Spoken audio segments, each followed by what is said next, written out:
주의 은혜 가운데 평안하셨습니까? 옆에 사람과 인사합시다. 사랑합니다. 축복합니다.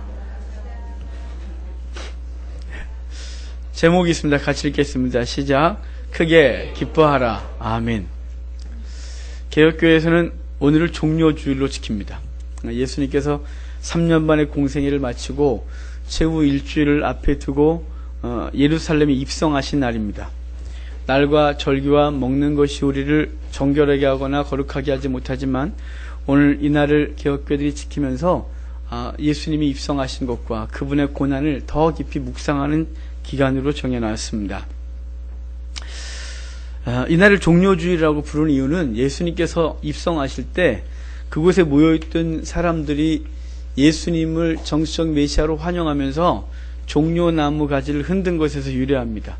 종려나무 가지를 흔들면서 호산나라고 외쳤었습니다. 호산나란 여호와여 우리를 구원하소서라고 외치는 것이었습니다. 그들은 예수님을 정치적 메시아로 환영했지만 예수님은 그들의 기대와 달랐습니다.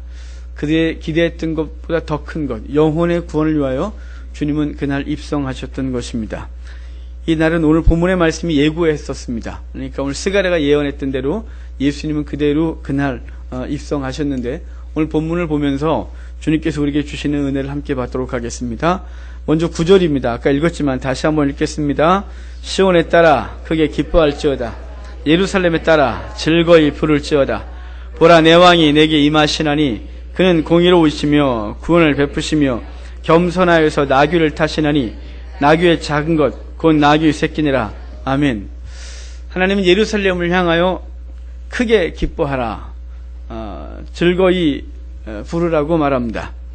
이렇게 말씀하신 이유는 하나님께서 예루살렘을 향해 그들이 기뻐하고 즐거워할 일을 이루실 것이기 때문에 그렇게 말씀하신 것입니다. 그래서 본문을 보면 그 이유를 내 왕이 내게 임하시나니 이렇게 말했습니다. 내 왕이 내게 임하심으로 너는 즐거워하고 기뻐하라 이렇게 말하는 것이죠.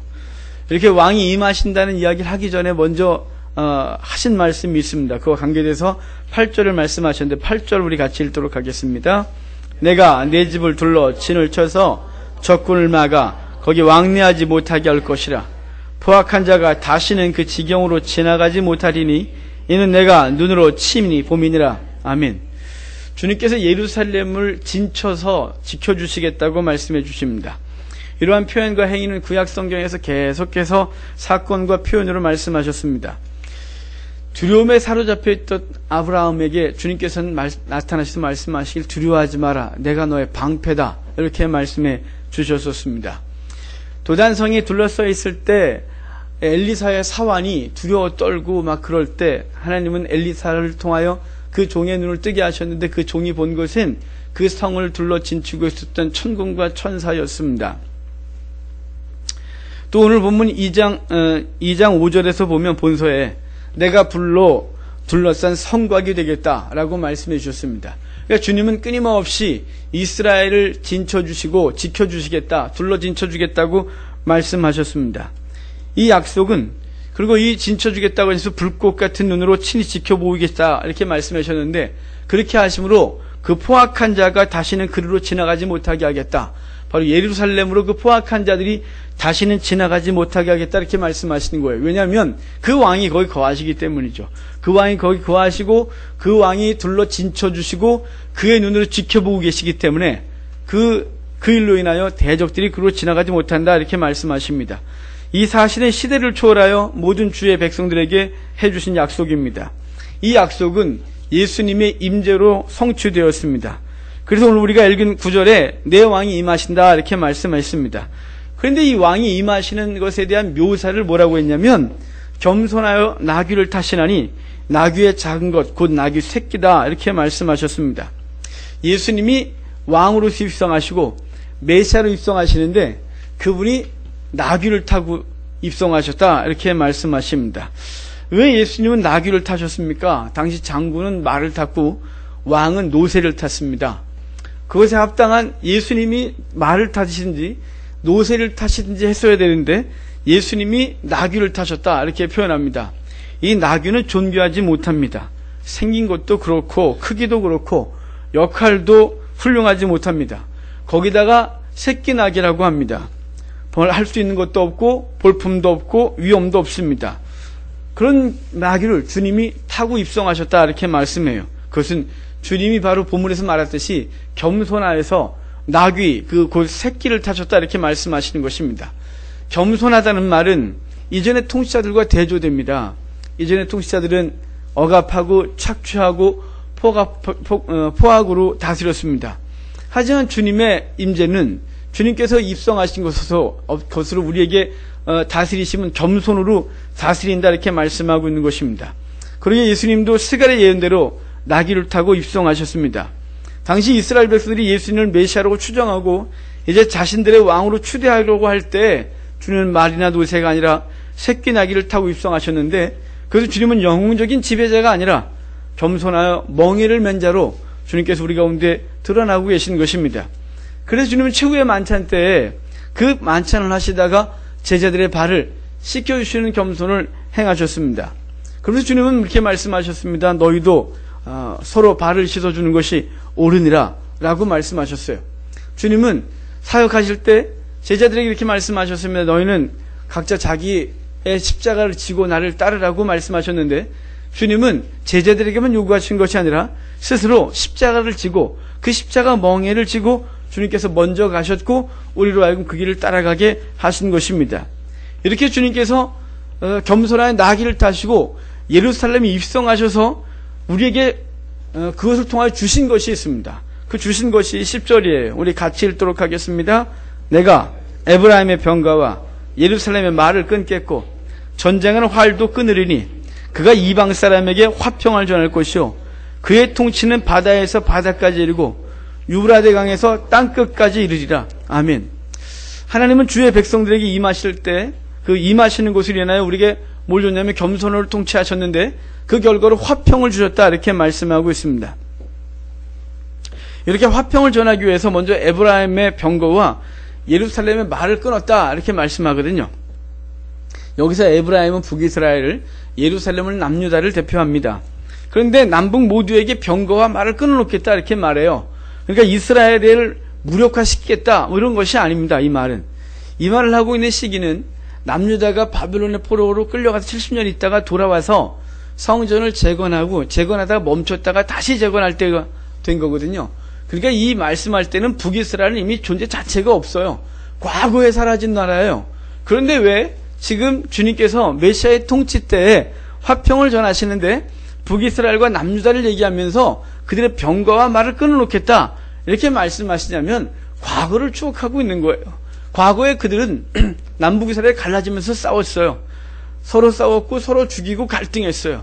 그렇게 하던 그곳에 너희가 과거에 그랬고 그리고 인간적으로 서로 그렇게 갈등하고 고민하고 싸우고 다투는 그 현장에 주님이 임하셔서 뭘 줄 거냐면 화평을 주시겠다고 말씀하고 있는 거예요. 그러니까 주님이 임하셔서 그 모두에게 화평을 주시는 존재로 임하신다 이렇게 말씀하고 있는 것이죠.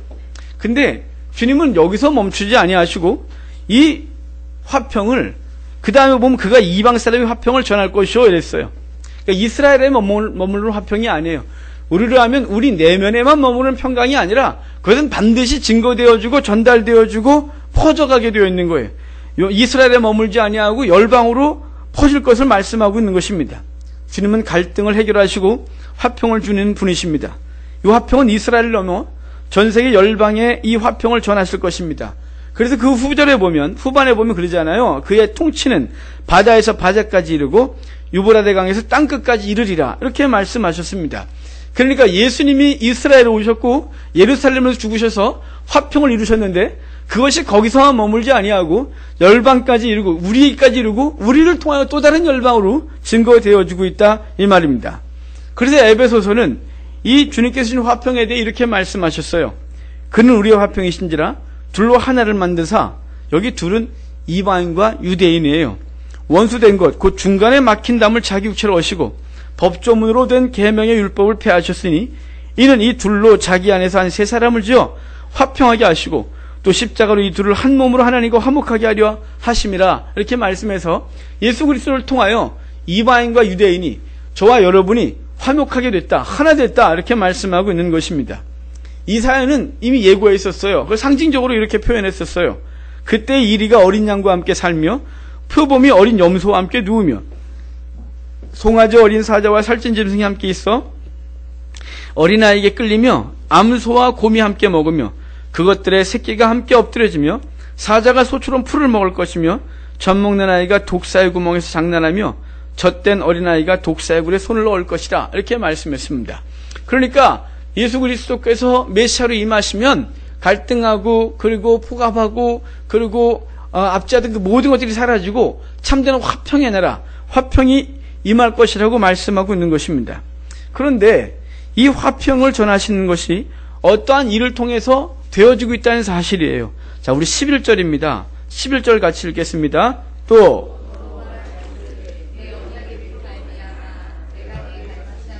물 없는 구덩이에서 놓았나니 아멘. 이 구절을 현대어 성경은 이렇게 번역했어요. 내가 너희와 피로 맺은 계약을 생각해서 너희 갇힌 자들을 물 없는 구덩이에서 구출하겠다라고 번역했습니다. 그러니까 주님께서 우리에게 화평을 주시는데 그 근거가 뭐냐면 내가 너희와 피로 맺은 계약입니다. 그러니까 피로 맺은 언약 때문에 내가 너에게 평강을 주겠다 이렇게 말씀하고 있는 것이죠. 메시아가 이스라엘의 화평을 전하고 그것을 이루시는 것은 하나님과 이스라엘 사이에 피로 맺은 계약 때문입니다. 이스라엘 백성들을 이집트에서 끌집어내 광야에 몰아내시고 시내산에서 출애굽기 24장에 보면 피를 뿌려 서로 언약합니다. 하나님은 당신이 하나님이 되고 그 백성은 하나님의 백성이 되기로 언약했습니다. 레위기의 많은 제사제도를 보면 짐승을 잡아 그 피를 뿌려 하나님과 깨어졌던 관계를 회복하고 하나님 앞에 날마다 설 수 있는 이 근거를 마련해 주셨습니다. 이 모든 것이 예수 그리스도를 예표하고 있는데 가장 강력한 예표는 유월절 어린 양의 피입니다. 이스라엘 백성이 이집트에서 나올 때 마지막 밤에 주님께서 말씀하시기를 어린 양을 잡아 그 고기를 먹고 그 피를 문설주에 바르면 그 집의 장자가 죽지 아니하리라 라고 했었습니다. 그래서 그렇게 순종하여 피를 바른 사람들은 죽지 않았고 피를 바르지 않은 사람들은 죽었었습니다. 바로 그 피로 말미암아 주님께서 우리에게 화평을 주겠다 이렇게 말씀하고 있는 것입니다. 바로 이 피로 맺은 언약으로 인해 화평을 주셨는데 이 화평은 상징적으로나 사변적인 것이 아닙니다. 그냥 예수 믿으니까 난 평강해.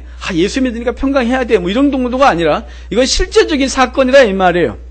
그 우리의 삶과 우리 영혼은 실제적인 구원을 얻었고 그 구원 때문에 참된 평강이 주어진 것이에요.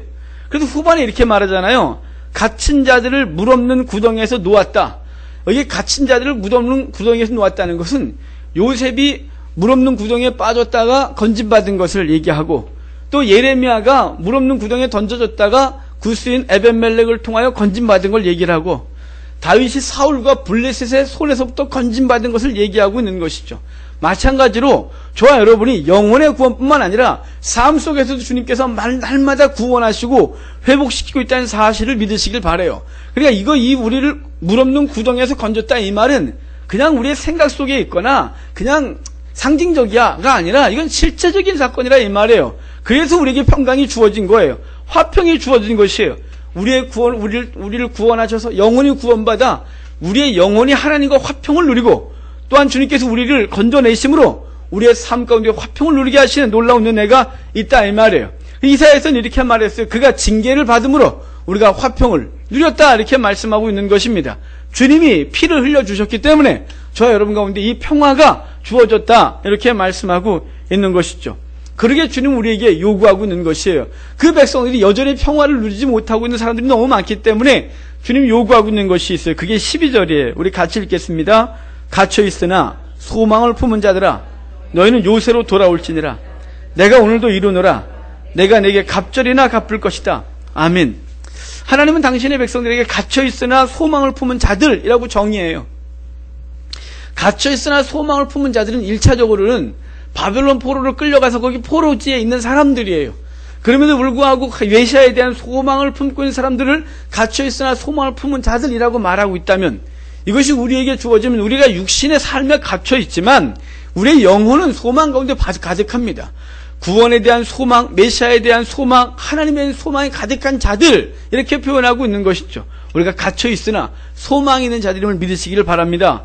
그 갇혀있으나 소망이 있는 자들을 향하여 주님께서 이렇게 말해요. 요새로 돌아오라고. 여기 요새로 돌아오래요. 여기는 1차적으로는 예루살렘이에요. 그것이 또 영적으로 주어지는 것은 뭐냐면 궁극적으로 예수 그리스도의 품 안으로 돌아오라 라고 말씀하고 있는 거죠. 다윗도 이렇게 말했어요. 여호와는 압제자를 당하는 자 요새시니 환난 때의 요새시니라. 주님은 요새다 이렇게 말했어요. 이사야도 25장 4절에서 이렇게 말해요.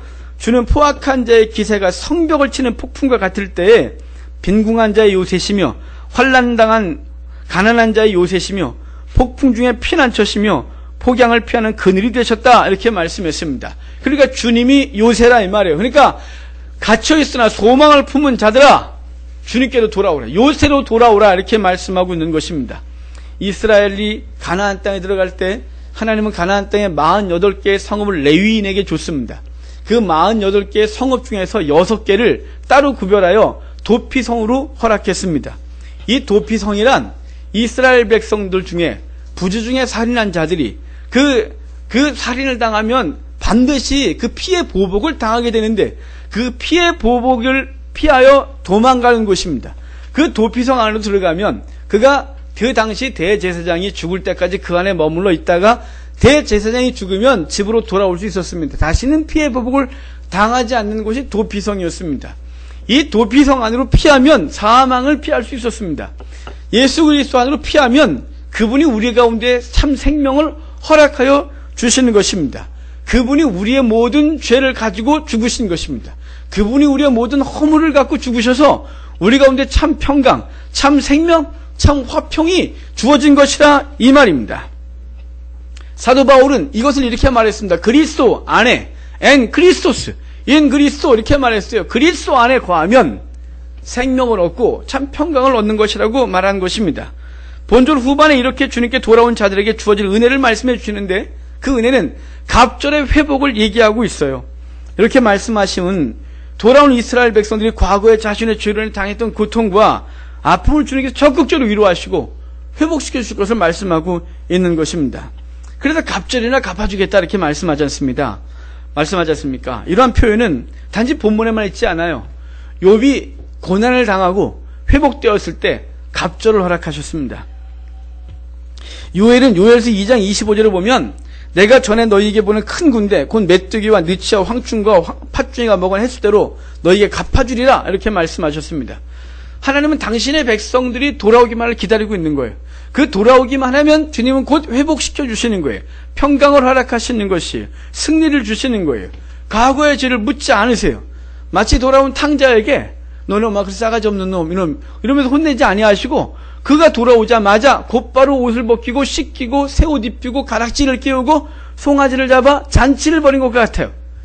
예수님이 베드로가 3번 부인했지만 베드로를 만나서 그에게 너 왜 3번 부인했냐고 책망하지 않고 묻지도 않았어요. 도리어 이렇게 말했어요. 너가 나를 사랑하느냐? 내가 나를 사랑하느냐? 이것만 물었고 다시 그 관계 속에서 사명을 다시 재확인시켰을 뿐이에요. 주님은 우리에게 우리가 돌아오면 곧바로 위로해 주시고 회복시켜 주시고 그리고 그 잃어버린 것들을 갚아주시겠다고 말씀하고 있는 거예요. 잃어버렸던 사명도 다시 허락하시고 잃어버렸던 평강도 허락하여 주시고 기쁨을 허락하시는 것이 주님의 은혜라 이 말이에요. 그래서 호세아서 6장 1절에 이렇게 말해요. 오라 우리가 여호와께로 돌아가자.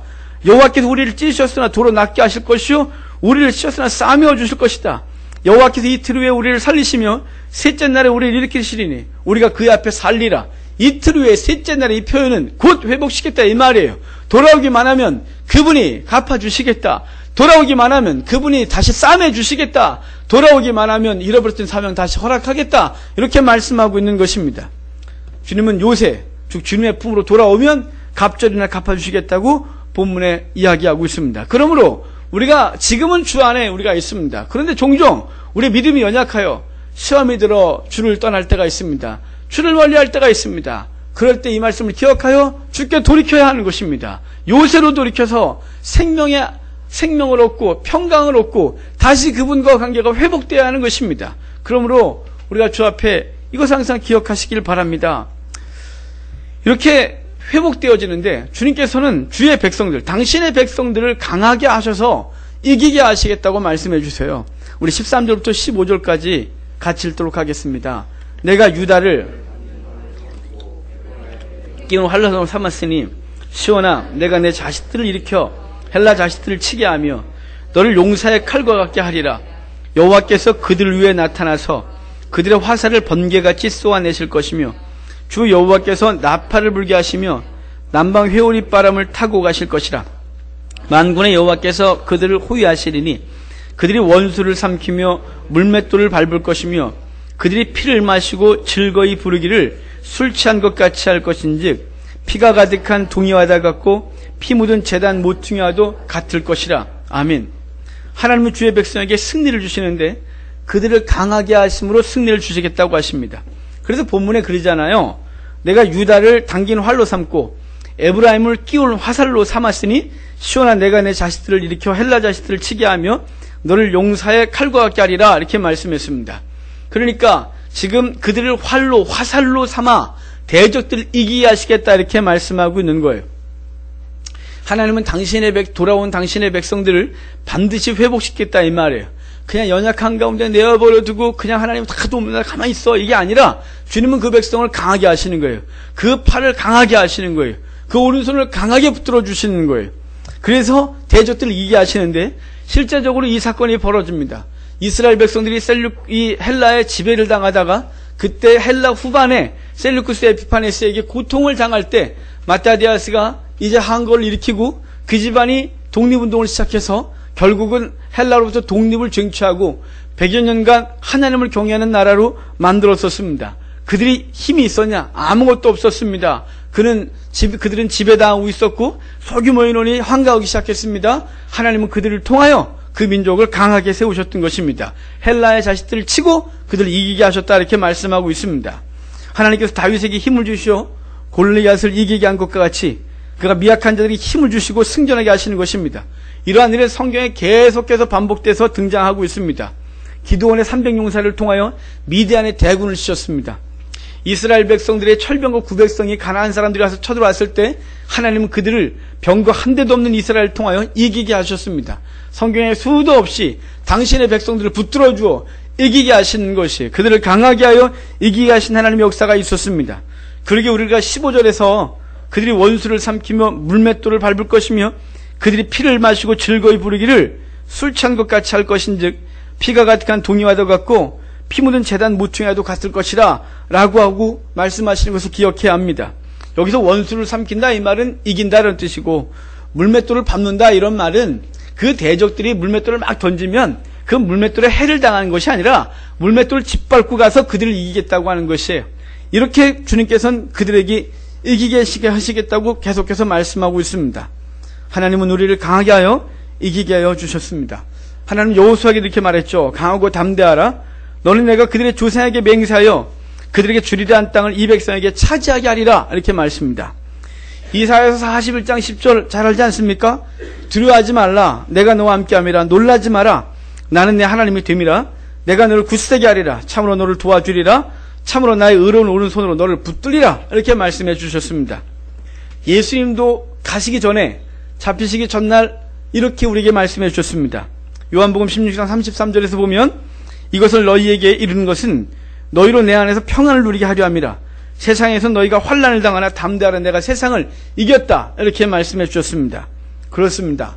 우리는 이미 이긴 싸움을 하고 있는 것입니다. 싸워봐야 하는 게 아니라 이긴 겁니다. 주님께서 사단의 머리를 이미 밟으셨기 때문에 그렇습니다.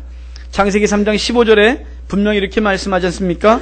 내가 너를 여자와 원수가 되게 하고 내 후손도 여자의 후손과 원수가 되게 하리니 여자의 후손은 내 머리를 상하게 할 것이요 너는 그의 발 뒤꿈치를 상하게 할 것이라. 이렇게 말씀입니다. 사단은 그리스도의 발 뒤꿈치를 상하게 했지만 그리스도가 사단의 머리를 밟아 이겼다. 이렇게 말씀하고 있는 것이죠. 저와 여러분은 이미 이긴 싸움을 하고 있는 것이에요. 그러니까 말씀을 가지고 우리가 이 땅을 믿음으로 살면 반드시 그 결과를 얻게 된다 이 말이에요. 그러니까 우리는 두려워하지 않아도 됩니다. 우리는 단지 이긴 예수 그리스도의 뒤를 따라서 그 길을 따라서 가면 되는 것이에요. 그럼 우리가 언제 승리가 보장되어 있는데 그분의 뒤를 따르지 않으면서 이기기를 바라니 우리는 이길 수가 없는 것이죠. 그러므로 우리가 그리스도께서 우리를 이기시고 그 안에 우리를 그 요새를 피하라고 하시고 그 자에게 이기게 하시고 화평을 주시는 그분을 믿고 그분 안에 온전히 거하는 우리가 되어야 할 줄로 압니다. 16절에서 성도는 영광을 얻게 될 것이라고 결과에 대해서 얘기를 하는데 우리 16절 같이 읽도록 하겠습니다. 이날에 그들이 하나님 여호와께서 그들을 자기 백성의 양떼같이 구원하시리니 그들이 왕관의 보석같이 여호와의 땅에 빛나리로다. 아멘. 하나님께서는 자기 백성을 건지시는데 양떼를 건진같이 하겠대요. 양떼는 아무것도 할 수가 없어요. 양은 무기가 하나도 없거든요. 무기력하고요. 정말 무능력해요. 방위력이 하나도 없어요. 근데 하나님이 그 양떼를 그 대적의 손에서 건진같이 그들을 건지겠다고 말씀하고 있는 것입니다. 그렇게 하여 그들이 왕관의 보석같이 여호와의 땅에 빛나리로다 그래요. 왕관의 보석같이 그들을 빛나게 하겠대요. 주님께서 그 백성을 건져서 그 백성을 빛나게 하겠다고 말씀하고 있는 것이죠. 다시는 수치를 당하지 아니하고 다시는 고난당하지 아니하고 하나님 은혜 가운데 영광스럽게 될 것을 말씀하고 있는 거예요. 그래서 이사야서 60장 1절에 이렇게 말하거든요. 일어나라 빛을 발하라 이는 내 빛이 이르렀고 여호와의 영광이 내 위에 임하였다 이렇게 말해요. 여호와의 영광이 건진받은 주의 백성의 머리 위에 건진받은 주의 백성의 공동체 위에 임하였다 빛나다 이렇게 말하고 있는 거예요.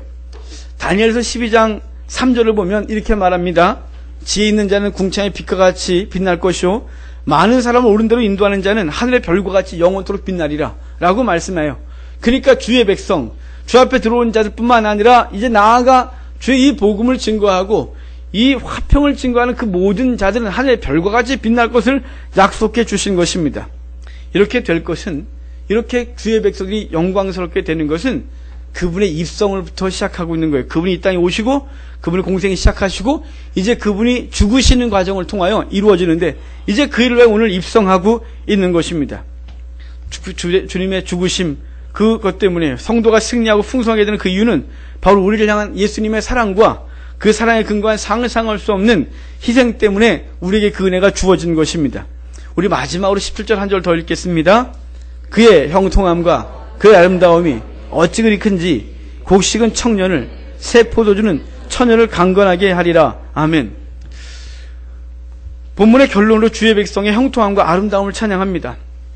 그래서 그것이 어찌 큰지 이렇게 말하잖아요. 굉장히 큰 거예요. 주의 백성의 형통함과 그 아름다움이 정말 큰 거예요. 묘사할 수 없을 정도로 큰 거예요. 그런데 이렇게 묘사할 수 없을 정도로 그 형통이 크고 그 아름다움이 큰 것을 그 근거를 뭐 해주냐면 본문에선 곡식과 포도주라고 말해요. 곡식과 포도주의 근거를 두고 있어요. 이것으로 그들이 강건하여졌다 이렇게 말씀하고 있거든요. 그래서 곡식은 청년을 새 포도주는 처녀를 강건하게 했다 이렇게 표현하지 않습니까? 여기서 이 곡식과 포도주는 예수 그리스도께서 이 땅 가운데 마지막으로 우리를 계시하시면서 당신의 살과 피를 계시하는 것과 같아요. 곡식은 떡을 의미하는 그분의 살을, 포도주는 주님의 피를 의미하는 것입니다. 주의 백성은 그 영혼이 그분의 살과 피로 구원함을 얻고 그것을 인하여 강건함을 얻고 계속해서 힘을 얻고 살아가게 되는 것입니다. 그 예수 그리스도의 살과 피로 인하여 우리가 형통하게 되고 우리가 아름다워졌다는 사실을 아시기를 바랍니다. 그러기에 성도는 크게 기뻐하고 즐거이 부를 수 있는 것이에요.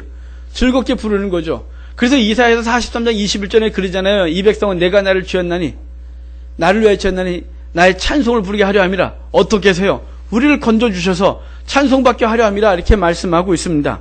성도 여러분, 오늘 종료주일이에요. 이 종료주일은 예수 그리스도의 고난을 본격적으로 묵상하기 시작하는 날이에요. 그러므로 우리가 예수님이 우리에게 주신 평강, 그분이 겸손한 나귀를 타고 입성하신 이 날을 통하여 우리에게 주어진 화평이 무엇이며 그 결과가 어떻게 되는지를 우리가 좀 묵상하고 하나님 앞에 살아가는 우리가 되길 바랍니다. 그리고 이 화평은 우리 가운데 머물러 있으면 안 되는 것이에요. 본문에 계속 그랬잖아. 이 화평이 열방에게로 땅 끝까지 증거되어져야 된다 이렇게 말씀하고 있는 것입니다. 그러므로 자연스럽게 우리 안에 복음이 자리 잡고 예수 그리스도의 이 복음이 증거되어져서 아직 화평을 모르는 자들에게 예수 그리스도를 증거하는 이런 절기들이 또 되는 복이 있기를 주의 이름으로 축복합니다. 기도하